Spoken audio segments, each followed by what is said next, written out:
مگر وہ زخمی بھی ہو چکا تھا۔ اپنے منہ سے نکلتے ہوئے خون کو صاف کرتا حارث گاڑی کی جانب بڑھا۔ آریان جو شیر کی طرح دھاڑ رہا تھا بولا، حارث زینیا کی طرف مت جانا، میں بھول جاؤں گا، قسم خدا کی تمہیں ایسی موت دوں گا کہ تم مرنے کے لیے تڑپو گے، تمہیں موت نہیں آئے گی۔ حارث جو چہرے پر مسکراہٹ لاتا ہوا زینیا کی طرف بڑھا، وہ آریان کی جیب سے چابی نکالتا ہوا گاڑی کو ان لاک کر چکا تھا۔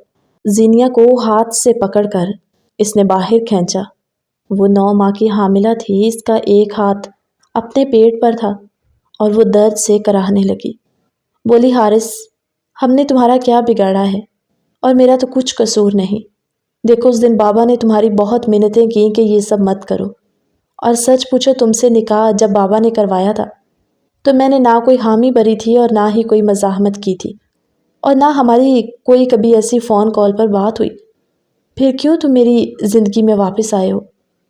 حارث بولا، تمہیں کیا لگتا ہے کہ میں تمہاری محبت میں مرا جا رہا ہوں؟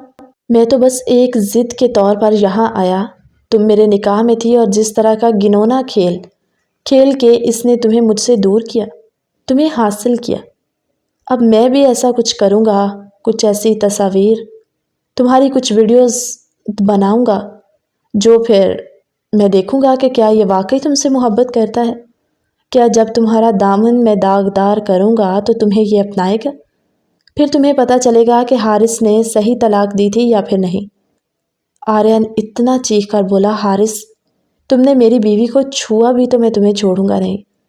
بولا، ٹھیک ہے مت چھوڑنا، میں کون سا چاہتا ہوں کہ تم مجھے چھوڑو۔ اس وقت ادھر بیچ چوراہے سب مردوں کے سامنے میں تمہاری بیوی کو نازیبا حالت میں کر کے سڑک کے بیچ یہ کہتے ہوئے وہ اپنی مونچھوں کو بل دیتا، کمینگی کی حد تک گرتا ہوا مسکرانے لگا۔ اس کے ہنسنے میں صرف کمینگی نظر آ رہی تھی۔ اس سے پہلے کہ آریان اس بندے سے خود کو چھڑواتا، حارث نے اس کی ٹانگوں پر زور سے مارا تو آریان وہی زمین پر ڈھیر سا ہو گیا۔ وہ سامنے تڑپ رہا تھا لیکن وہ زینیا کے لیے کچھ نہیں کر پا رہا تھا۔ حارث نے یہ بھی خیال نہ کیا کہ زینیا کی اس حالت ہے۔ وہ اس کا دوپٹہ کھینچتا ہوا ہوا میں اچھال رہا تھا اور کہنے لگا، آریان پہلے میں اور پھر بعد میں میرے یہ بندے اپنا منہ میٹھا کریں گے۔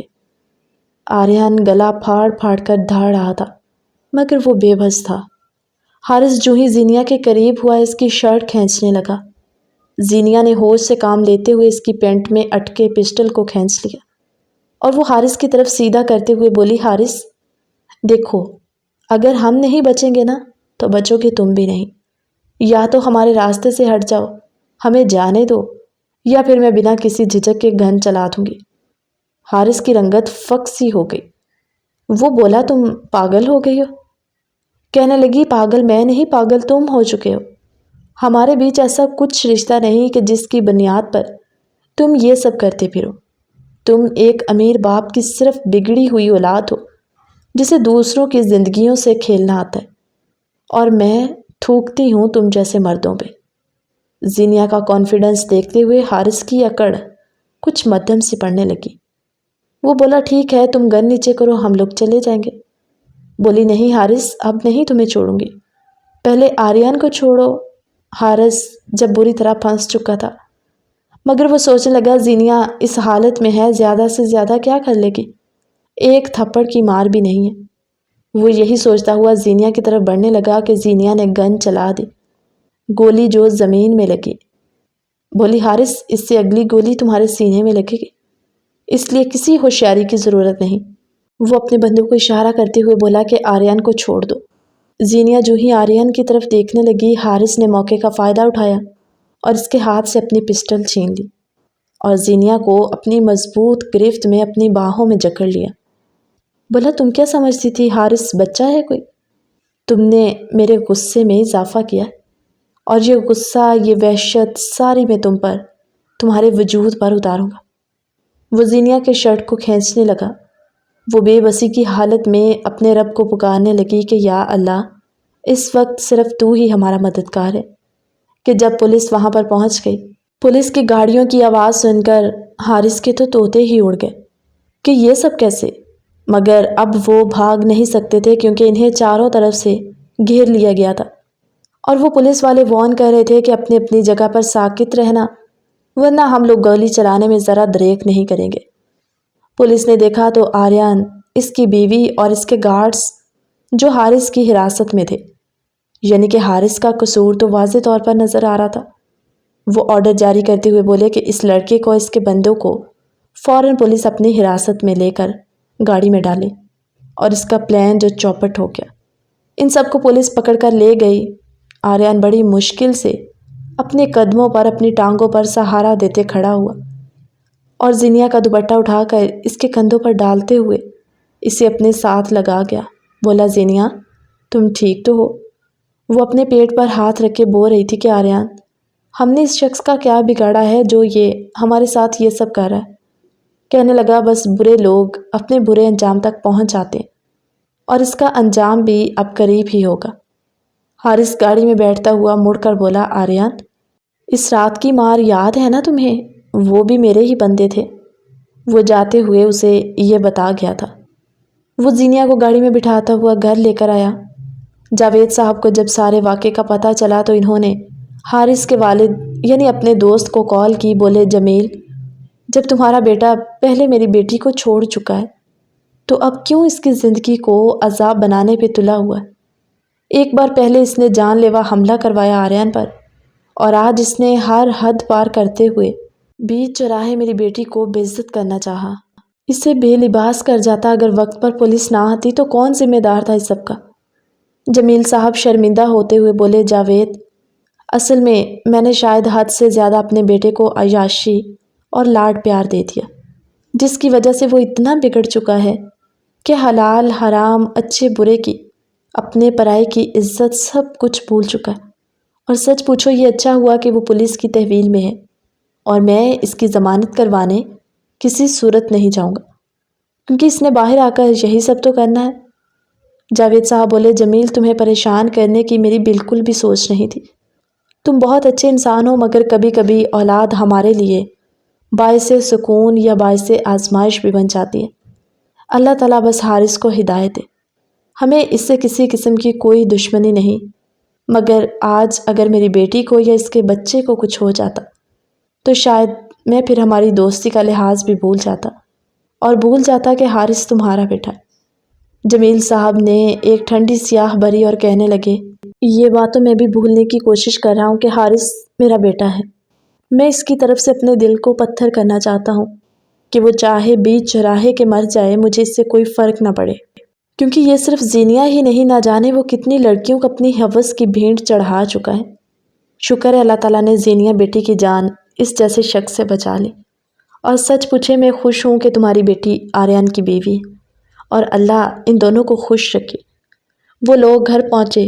زینیا، جس کی ڈلیوری میں 10 دن باقی تھے، مگر اسے ابھی سے درد سٹارٹ ہونے لگا۔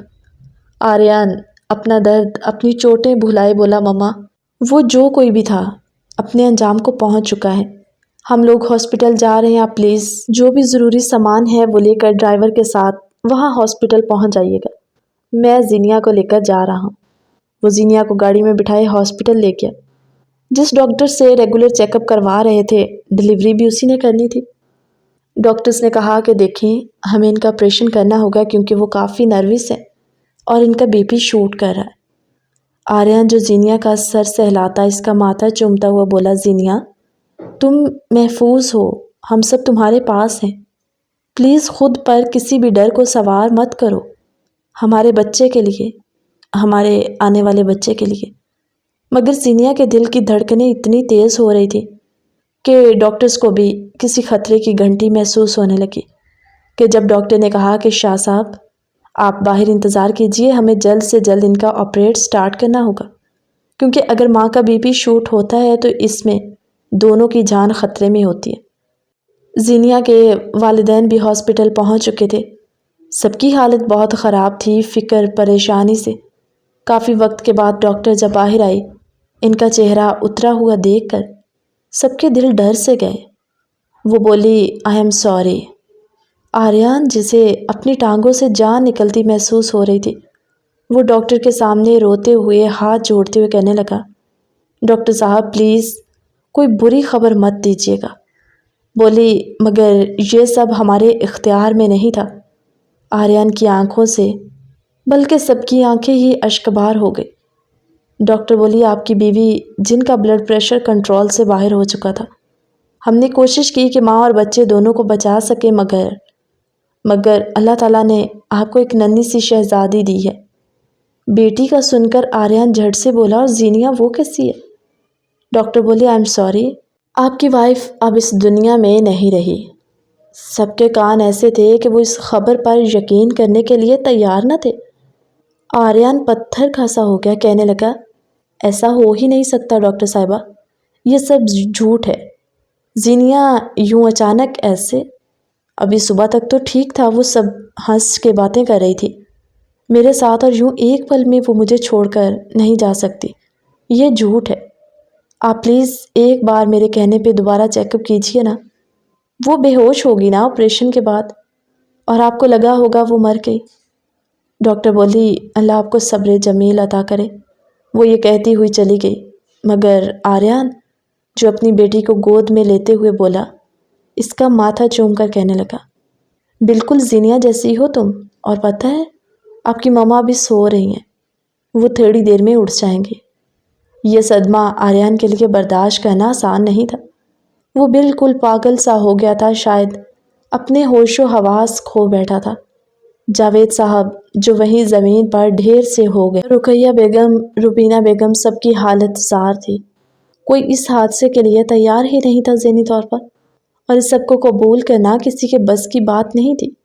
سب کو ایسا تھا کہ کوئی برا خواب دیکھ رہے ہیں، ابھی آنکھ کھلے گی اور وہ خواب ٹوٹ جائے گا، مگر یہ حقیقت تھی۔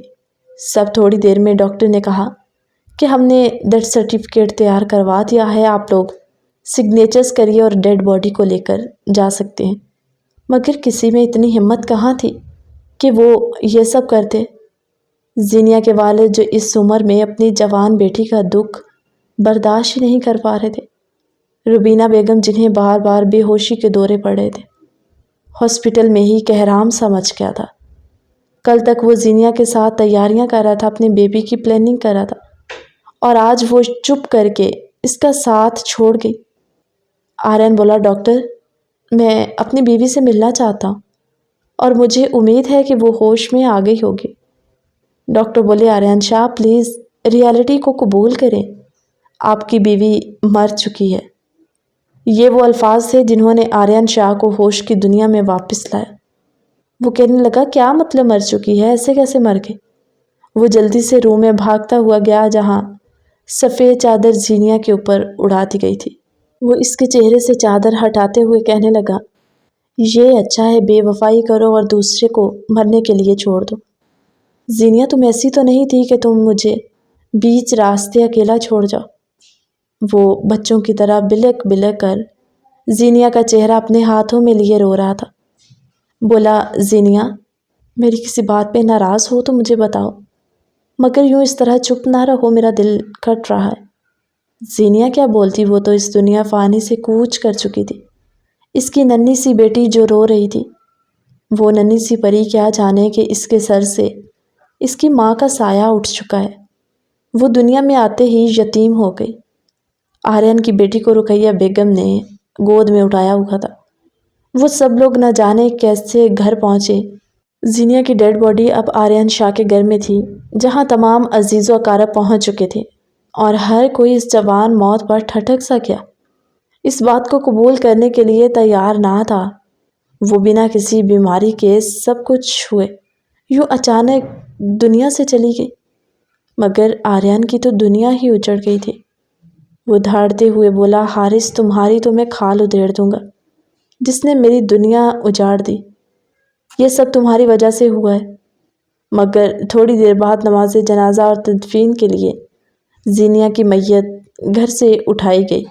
سب لوگ اسے دفن کرنے کے بعد گھر کو لوٹ آئے، مگر آریان جو اس کی قبر سے لپٹا رو رہا تھا، کہنے لگا، اس سے اچھا تھا کہ تم کبھی مجھ سے محبت کا دعویٰ نہ کرتی، میں اپنی محبت میں ہی مرتا گھٹتا رہتا، مگر اب یوں اتنی محبت دے کر، مجھے اتنا اپنا عادی بنا کر، تم یوں اچانک ایسے خاموشی سے سو گئی۔